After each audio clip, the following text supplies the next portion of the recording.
ప్రేమగల తండ్రి, మహోన్నతుడైన దేవ, భూమి ఆకాశములకు సృష్టికర్తవైన యేసుప్రభువా, ఈ యొక్క ఉదయకాల సమయంలో మా ప్రభు రక్షకుడు మీ ప్రియకుమారుడైన యేసుప్రభు వారి పరిశుద్ధమైన జీవం కలిగిన నామములో మీ నివాస స్థలమైన తేజోమయ నిలిచిన పరిశుద్ధాలయంలో చేరి మిమ్మలను స్తుతించడానికి మమ్మలను రాత్రంతా కాపాడి భద్రపరిచి మా ఆయుష్ని మా దినాలు పొడిగించినందుకు స్తోత్రాలు. సజీవులే కదా మిమ్మల్ని స్తుతించేది. అట్టి వారిలో మమ్మల్ని సజీవులుగా ఉంచినందుకే మిమ్మల్ని స్తుతిస్తున్నాం. ప్రతిదినం ప్రతి క్షణం మీరు దయను బట్టి మీరు మాకు ఇస్తూ ఉన్నారు. మా ఊపిరికి మా బ్రతుకునకు ఆధారమైన దేవుడు గనుక ఆయన మరోసారి ఉదయకాలం మీ సన్నిధిలో మీరు మాకు ఇచ్చిన రక్షణ పాప క్షమాపణను బట్టి మిమ్మల్ని స్తుతిస్తూ ఈ దినం మాకు కావలసిన వర్తమానం దయచేయమని యేసు ప్రభునామంలో ప్రార్థిస్తున్నాం తండ్రి, ఆమేన్. విడువను నిన్ను ఎడబాయనని నా అభయము సంగిన దేవనా, కభయము సంగిన దేవా. విడువను నిన్ను ఎడబాయనని నా అభయము సంగిన దేవనా, కభయము సంగిన దేవా. నేరములెన్నియో చేసినే దూరముగా పరుగిడితినయా. నేరములెన్నియో చేసినే దూరముగా పరుగిడితినయా. పాపపు పరుగులు నేను మరచితిని మార్గమును, నేను వదలితిని మార్గమును. పాపపు పరుగులు నేను మరచితిని మార్గమును, నేను వదలితిని మార్గమును. విడువను ఎడబాయనని నా అభయము సంగిన దేవనా, అభయము సంగిన దేవా. పందులు మేపుచు ఆకలి పోచుచే పొట్టును ఆశించితినయ్యా. పందులు మేపుచు ఆకలి బాధచే పొట్టును ఆశించితినయ్యా. ఆవేదనలో నమదిలో తండ్రిని గుర్తించితిని, నా ఇంటిని గుర్తించితిని. ఆవేదనలో నమదిలో తండ్రిని గుర్తించితిని, నా ఇంటిని గుర్తించితిని. విడువను నిన్ను ఎడబాయనని నా అభయము సంగిన దేవా, నా కభయము సంగిన దేవా. పశ్చాత్తాపముతో పరుగిడితిని, పాపము ఒప్పుకొంటిని. పశ్చాత్తాపముతో పరుగిడితిని, పాపము ఒప్పుకొంటిని. పాపమును క్షమించి ప్రేమతో నన్ను చేర్చుకొనెన్ యేసు, ప్రేమతో నన్ను చేర్చుకొనెన్. పాపమును క్షమించి ప్రేమతో నన్ను చేర్చుకొనెన్ యేసు, ప్రేమతో నన్ను చేర్చుకొనెన్. విడువను నిన్ను ఎడబాయనని నా అభయము సంగిన దేవా, నాకభయము సంగిన దేవా. దేవుని పరిశుద్ధ గ్రంథము నుండి ఈ దినము దేవుడు మన కొరకు సిద్ధపరిచిన వాక్య భాగం జకరియా గ్రంథము 3వ అధ్యాయం 4వ వచనం. దూత దగ్గర నిలుచున్న వారిని పిలిచి ఇతని మైలుబట్టలు తీసివేయడని ఆజ్ఞాపించి, నేను నీ దోషమును పరిహరించి ప్రశస్తమైన వస్త్రములతో నిన్ను అలంకరించుచున్నాను అని సెలవిచ్చాను. ప్రశస్తమైన వస్త్రములతో నిన్ను అలంకరించుచున్నానని సెలవిచ్చాను. దేవుడు యెహోషువ అనేటువంటి అతని గురించి ప్రధాన యాజకుడైన యెహోషువ దూత ఎదుట నిలబడినప్పుడు సాతాను ఫిర్యాది అయి అతని కుడిపార్శ్వమున నిలబడి అతను నాకు కనపరిచెను. ఆ సందర్భంలో మా దేవుడు యెహోషువకి ఉన్నటువంటి మైలు బట్టలు తీసివేయడని ఆజ్ఞాపించాడు. కనుక అతని మురికి బట్టలు తీసివేయబడి ప్రశస్తమైన వస్త్రములతో అలంకరించాడు.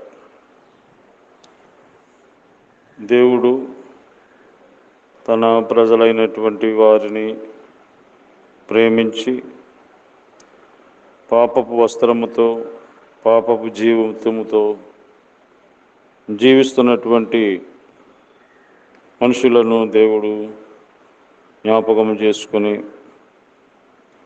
వారి పాప జీవితమును తీసివేయటానికే యేసుప్రభువు వారి లోకానికి వచ్చారు. పాప జీవితమును తీసివేసి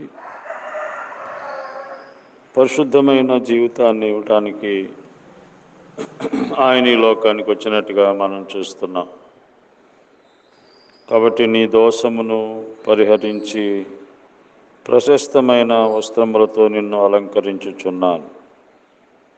కనుక దేవుని దగ్గరికి వచ్చినప్పుడు, దేవుని యందు విశ్వాసం ఉంచినప్పుడు జరిగేటువంటి మొదటి కార్యం ఏంటంటే నీ పాప దోషములను పరిహరిస్తాడు. పాప దోషములను పరిహరించి ఆ పాపపు వస్త్రమును తీసివేసి పరిశుద్ధమైన జీవితాన్ని ఇస్తాడు.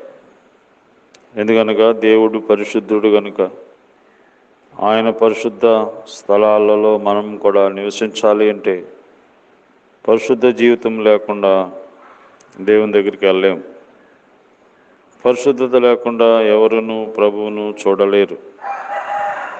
కనుక ఈ పరిశుద్ధ జీవితము నీ దాన ధర్మాలను బట్టి, నీ భక్తి కార్యములను బట్టి, మరి నువ్వు చేసేటువంటి ఏ కార్యము కూడా నీకు పరిశుద్ధమైన జీవితాన్ని ఇవ్వలేదు. పరిశుద్ధమైన జీవితాన్ని ప్రసాదించటానికే దేవుడు ఈ లోకానికి వచ్చాడు. ఆయన పేరే యేసు ప్రభువు. ఆయన పరిశుద్ధ జీవితం ఇవ్వటం కొరకై రక్తమాంసాలు ధరించుకుని వచ్చి ఆయన మన పాపములకు రావాల్సిన శిక్ష ఆయన తన శరీరం అందు భరించి మనలను పరిశుద్ధ జీవితం మనకి ఇవ్వడానికి రక్తమంతా చిందించారు. కనుక దేవుని దగ్గరికి వస్తే మొదటి భాగ్యం ఏంటంటే పరిశుద్ధమైన జీవితాన్ని దేవుడు మనకిస్తాడు. రెండవది మనం చూస్తే లూకా సువార్త 7వ అధ్యాయము 25వ వచనములో, లూకా సువార్త 7వ అధ్యాయము 25వ వచనం, 7:25. మనం ఇక్కడ చూస్తే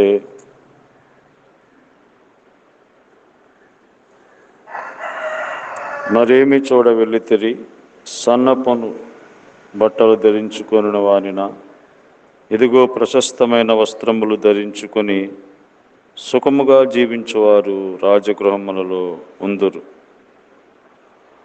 దేవుడు మనకి ఆయన దగ్గరికి వచ్చినప్పుడు సుఖముగా సంతోషముగా జీవించే జీవితాన్ని దేవుడు మనకిస్తాడు. ఈరోజు మానవుడికి సుఖము సంతోషము లేనివాడుగా జీవిస్తూ ఉన్నాడు. అయితే దేవుని దగ్గరికి వచ్చినప్పుడు ఆయన సుఖము సంతోషం గల జీవితాన్ని ప్రసాదించేవాడు. సంతోష వస్త్రమును ఇచ్చేవాడు ఆయనే. సంతోషం గల జీవితమునిచ్చేది ఆయనే. కాబట్టి నీకు సంతోషం లేదా, ఎక్కడికి వెళ్ళినా నీకు సంతోషం దొరకదు, ఏం చేసినా నీకు సంతోషం దొరకదు. నీ సంతోషానికి కారణము దేవుడే. కాబట్టి ఇదిగో ప్రజలందరికీ కలుగుబో మహా సంతోషకరమైన సువర్తమానం దేవుడు తెలియజేశాడు. కాబట్టి లోకరక్షకుడు నీ కొరకై నీకు సంతోషం ఇవ్వటానికి, నీ దుఃఖాన్ని తీసివేయటానికి, నీ కన్నీరు తీసివేయటానికి యేసుప్రభువారు కలవరి శిలువలో చనిపోయి సమాధి చేయబడి 3వ రోజు తిరిగి లేచాడు. కాబట్టి వారి యావత్ బాధలో ఆయన కూడా బాధను అందాడు. కాబట్టి ఇదిగో నీ దుఃఖ దినములు సమాప్తమయ్యాయి. ప్రభు దగ్గరికి వస్తే ప్రభు సహాయం చేస్తారు. మూడవది లూకా సువార్త 15వ అధ్యాయము 22వ వచనములో ఇక్కడ ఇంకొక మాట మనం చూస్తూ ఉన్నాం. లూకా సువార్త 15వ అధ్యాయము 22వ వచనములో, అయితే తండ్రి తన దాసులను చూచి ప్రశస్త వస్త్రము త్వరగా తెచ్చి వీనికి కట్టి, వీని చేతికి ఉంగరం పెట్టి పాదములకు చెప్పులు తొడిగించుడి. గౌరవార్థమైన వస్త్రం. ఇక్కడ చిన్ని కుమారుడు తప్పిపోయి తప్పు తెలుసుకొని తండ్రి ఇంటికి వచ్చినప్పుడు తండ్రి చెప్తున్నటువంటి మాటలు.